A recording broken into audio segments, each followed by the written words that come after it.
कहानी शुरू होती है गहरे और अनजान समंदर के बीच से। दक्षिण अटलांटिक के ठंडे बर्फीले पानी में एक जहाज धीरे धीरे अपनी मंजिल की तरफ बढ़ रहा होता है। उस जहाज पर एक टीम थी, एक्सप्लोरर्स की। उनके साथ था डेविड, मौसम विभाग का एक अधिकारी। डेविड का काम साफ साफ तय था। सरकार ने उसे एक वीरान आइलैंड पर भेजा था, जहां से उसे पूरे 1 साल तक मौसम का डाटा इकट्ठा करना था।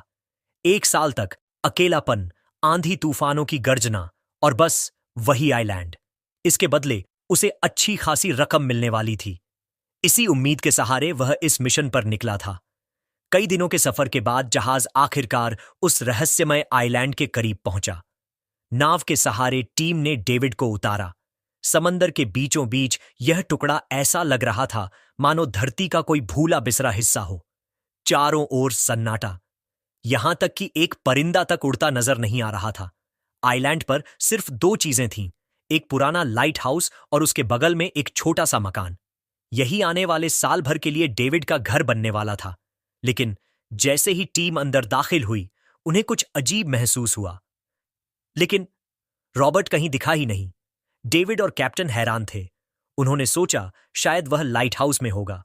दोनों तेजी से वहां पहुंचे, लेकिन जो दृश्य उन्होंने देखा उसने उनकी रूह तक कांप दी।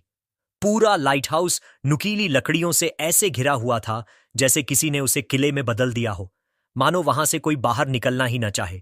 काफी देर दस्तक देने के बाद जब अंदर से कोई जवाब नहीं मिला, तो कैप्टन और डेविड ने जबरदस्ती गेट खोल दिया। अंदर एक आदमी था, ग्रूनर। जब उन्होंने उससे रॉबर्ट के बारे में पूछा, तो ग्रूनर ने ठंडी आवाज में कहा, वह मर चुका है, समंदर में गया था और कभी वापस नहीं लौटा। यह सुनकर जहाज की पूरी टीम सन्न रह गई। कैप्टन ने डेविड को चेतावनी दी, अगर तुम चाहो तो अभी हमारे साथ लौट चलो, यह जगह सुरक्षित नहीं है। लेकिन डेविड ने इनकार कर दिया। उसके दिमाग में सिर्फ एक बात थी, अगर उसने सरकार को मौसम का सटीक डाटा दिया तो उसे ढेर सारा पैसा मिलेगा। इसी उम्मीद में उसने रहना स्वीकार किया। कैप्टन ने उसे सुरक्षा के लिए एक गन दी और जाते जाते कहा, अपना ख्याल रखना, यह जगह ठीक नहीं लग रही। अब डेविड अकेला था।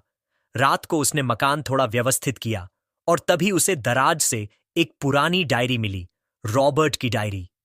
उसमें अधूरी बातें थीं, रहस्यमयी नोट्स थे और अजीबोगरीब जीवों के स्केच बने थे।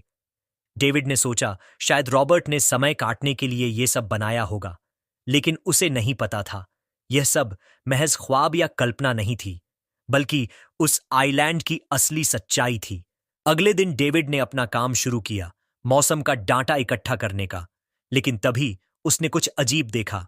समुद्र के किनारे पत्थर और सीपियां अजीब पैटर्न में सजाई गई थीं। ऐसा लग रहा था जैसे कोई निशान या चिन्ह हो। डेविड ने इसे ग्रूनर की हरकत मानकर नजरअंदाज किया।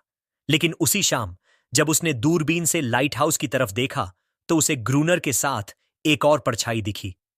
वह इंसान सी आकृति पल झपकते ही गायब हो गई। डेविड को लगा शायद उसका भ्रम है। रात को अचानक दरवाजे पर दस्तक हुई।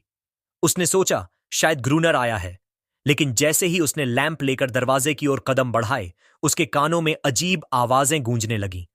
और तभी उसने देखा गेट के नीचे से एक हाथ अंदर आने की कोशिश कर रहा था।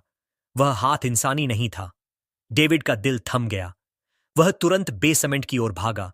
कुछ देर बाद वह जीव अंदर घुस आया और घर में उसे ढूंढने लगा। डेविड दरार से झांक रहा था, तभी वह जीव सीधे उसकी तरफ झपटा। डेविड ने खुद को बचाने के लिए चाकू उसकी आंख में घोंप दिया। चीखते हुए वह जीव भाग गया। उस रात डेविड की आंखों से नींद गायब थी। उसे समझ आ गया डायरी में जो लिखा था वही सच है। सुबह जब वह बाहर निकला तो रेत पर अजीब पैरों के निशान थे जो इंसानों से बिल्कुल अलग थे। अब डेविड को समझ आया कि ग्रूनर ने लाइट हाउस के चारों ओर नुकीली लकड़ियां क्यों गाड़ रखी हैं। डेविड ने भी अपने घर को दुर्ग जैसा बना दिया, लेकिन उसे नहीं पता था कि असली खेल तो अब शुरू होने वाला है। जैसे जैसे रातें बीतती गईं, वैसे वैसे सच्चाई सामने आने लगी। समंदर से निकलने वाले ये जीव हर रात हमला करने लगे। डेविड गोलियों और आग से उन्हें डराकर भगाता, मगर हर रात उसकी हिम्मत टूटने लगती। धीरे धीरे यह साफ हुआ कि ये जीव किसी और वजह से आ रहे थे। उनके बीच से एक फीमेल क्रिएचर हमेशा सामने दिखती, अनारियस, वही जिसे ग्रूनर अपना पालतू कहता था। लेकिन सच यह था कि वह उसकी कैदी थी। डेविड और अनारियस के बीच एक अजीब सा रिश्ता बनने लगा, दोस्ती और फिर सहानुभूति।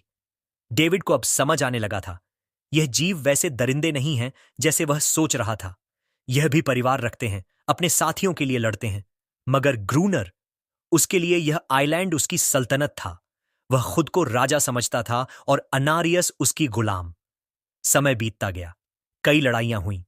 कई बार डेविड मौत के मुहाने से लौटा और आखिरकार एक बड़ी जंग में जब उन्होंने डायनामाइट से कई जीवों को खत्म कर दिया, तभी डेविड की आंखों में सच्चाई खुल गई। वो जीव दुश्मन नहीं थे, वो भी अपने परिवार बचाने आए थे। गलतियां इंसानों ने की थीं, क्रूरता इंसानों ने दिखाई थी, और सबसे बड़ा राज तब सामने आया जब डेविड को पता चला ग्रूनर असल में वही है, रॉबर्ट, वही वेदर ऑफिसर जो कभी इस आइलैंड पर भेजा गया था। उसने अपनी पहचान बदल दी थी क्योंकि अब वह कभी इस आइलैंड को छोड़ना नहीं चाहता था। डेविड को अब समझ आया, यह आइलैंड, यह अकेलापन और यह खौफनाक खेल शायद उसकी जिंदगी का हिस्सा बन चुका है। दोस्तों, अगर आपको यह मूवी रिकैप पसंद आया तो इस वीडियो को एक लाइक कर दीजिए और इसी तरह के रिकॉप्स के लिए इस मूवी एक्सपीरियंस चैनल को सब्सक्राइब कर लीजिए। Thanks for watching.